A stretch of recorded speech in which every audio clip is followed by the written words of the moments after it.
कर्मण्येवाधिकारस्ते मा फलेषु कदाचन मा कर्मफलहेतुर्भूर्मा ते संगोस्तव कर्मणि। राधे राधे। आज हम खड़े हैं वृंदावन के पागल बाबा मंदिर में। बहुत ही आप लोग देख सकते होंगे, बहुत दिव्य स्थान है। लेकिन जो मैंने मंत्र बोला है उसका आपको बताती हूँ। आगे आइए। ये यहाँ का कुंड है, आप देख सकते हैं। कर्मों के बंधन से कोई भी मुक्त नहीं हो पाया है। मानव तो छोड़िए, देवी देवता ऋषि मुनि कोई भी कर्म के बंधन से मुक्त नहीं हो पाया है। उनको अपने अपने कर्मों का भोग भोगना ही पड़ा है। मैं सबसे पहले कर्म की बात करूंगी भगवान राम की। राम जी ने क्या कर्म किए जो उन्हें भोगना पड़ा, बताती हूँ। श्री राम जी ने जब सुग्रीव का साथ देखकर बाली का वध किया, पेड़ की ओट से उन्होंने बाली का वध किया, छुपकर तीर से मारा। क्योंकि बाली को वरदान था कि सामने वाला जो भी लड़ेगा उसकी आधी शक्ति सामने वाले में आ जाएगी। तो बाली से सब हार जाते थे, इसलिए भगवान राम ने पेड़ की ओट से छुपकर बाली का वध किया तीर से।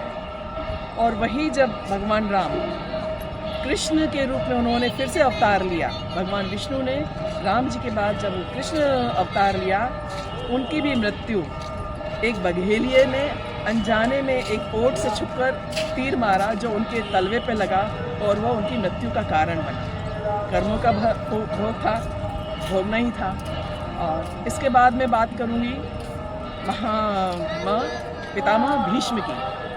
भीष्म जी जब शरशैया पे थे, तीरों की शैया पे थे, घाव थे, जगह जगह से खून रिस रहा था, तब उस समय भगवान कृष्ण सभी पांडवों के साथ वहाँ आते हैं। तब वो पूछते हैं, प्रभु मैंने ऐसा क्या अपराध किया था जो मुझे ये भोग भोगना पड़ रहा है। तो भगवान कृष्ण मुस्कुरा के बोले, एक अपराध तो आप जानते ही हैं, आपने स्त्री के चरित्र की रक्षा नहीं की। आपके सामने जो भी भरी सभा में हुआ उसका भोग था। बोले उसलिए तो मैंने स्वयं ये शैया स्वीकार की, पर ऐसा क्यों? क्योंकि भीष्म पितामह गंगा पुत्र थे।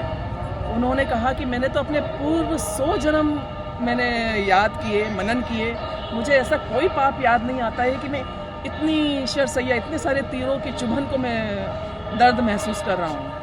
तब श्री कृष्ण बोले, नहीं, यह पाप आपका 101वां जन्म जो हुआ था उसमें आपने ये पाप किया था। बोले क्या प्रभु, मुझे याद नहीं आ रहा है। तब भगवान कृष्ण बोले, आप राजा थे, आप युद्ध के लिए जा रहे थे, मार्ग में एक सांप पड़ा, आपने देखा, आपने सैनिकों से कहा कि ये रथ से कुचल जाएगा, इसको साइड कर दो। सैनिकों से कहा किनारे कर दो।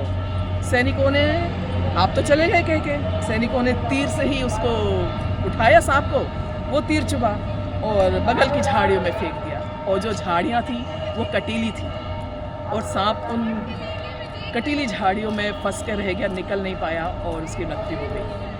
तब भीष्म पितामह बोले, प्रभु पर मैंने बुरे भावना से तो नहीं किया, ये अच्छी भावना से किया कि सांप मर जाएगा, उसको साइड कर दो, फिर ऐसा हो गया। बोले उससे कोई फर्क नहीं पड़ता है, पाप तो हुआ है, सर्प की मृत्यु तो हुई है और उस मृत्यु का कारण आप हैं। आप न बोलते तो शायद एक बार को वो रथ के पहियों से बच जाता, पर आपके कहने के बाद उसको किनारे किया गया और वो कटीली झाड़ियों में फंस गया और उस मृत्यु को प्राप्त हुआ। तो उस कर्म का भोग, क्योंकि आपके इतने अथाह पुण्य थे, इतने संचित पुण्य थे कि वो 100 वर्षों तक आपके सामने नहीं आए, लेकिन 101वां जन्म जब आपका हुआ तो वो पाप कर्म आपके सामने आया और आपको भोगना पड़ा। और इसके बाद आपको अब पुनर्जन्म नहीं है, तो आपको भोगकर ही इसको जाना था। फिर द्रोणाचार्य, कर्ण, द्रोणाचार्य ने भी भरी सभा में पुत्र मोह के कारण अधर्म का साथ दिया, इसलिए उन्हें दुख भोगना पड़ा। कर्ण तो बहुत पुण्यात्मा था, इतना दान पुण्य करता था। फिर बोले जब अभिमन्यु की मृत्यु हुई, चक्रव्यूह में अभिमन्यु फंस गया था, वो अंतिम सांसें गिन रहा था, पास के गड्ढे में थोड़ा सा पानी था, उसने कर्ण की तरफ इशारा किया कि पानी पिला दो, पर कर्ण ने वो गड्ढे का पानी भी उसको पिलाना उचित नहीं समझा, इसीलिए उसी गड्ढे में उसके रथ का पहिया फंसा और वो मृत्यु को प्राप्त हुआ। तो इसलिए साथियों, कर्म का भोग है, कोई नहीं बचा है। आप कितने ही उदाहरण देखोगे, कितने ही श्रीमद् भागवत में उदाहरण हैं, कितने ही हमारे ग्रंथों में उदाहरण हैं, कोई भी कर्म के बंधन से नहीं बचा है। आज हम सोचते हैं कि हमारे यहाँ पास तो सुख है, ऐश्वर्य है, शांति है, ये शायद हमारे कुछ पुण्य कर्म संचित होंगे इस जन्म के, कुछ पूर्व जन्म के, जो हम भोग रहे हैं। लेकिन जब हमारे ये पुण्य कर्म संचित जो भोग रहे हैं वो समाप्त हो जाएंगे, फिर हमारे पापों का भोग हमको शुरू होगा, हमको भोगना।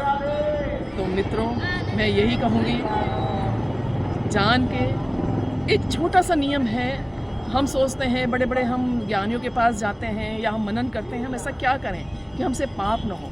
सिर्फ एक छोटा सा नियम है कि आपकी वचन से, आपके कर्म से कोई दुखी नहीं। सबसे बड़ा पुण्य कर्म यही है।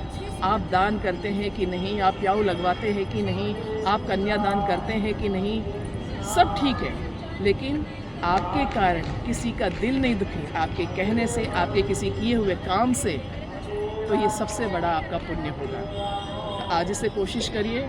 और एक बात और कहूँगी, किसी की भी हेल्प करने में अगर आपकी सिर्फ ज़बान काम आती है, आपके सिर्फ शब्द काम आते हैं, आपका ना उसमें समय लग रहा है, ना आपका उसमें धन लग रहा है, तो अवश्य सामने वाले की मदद करिए।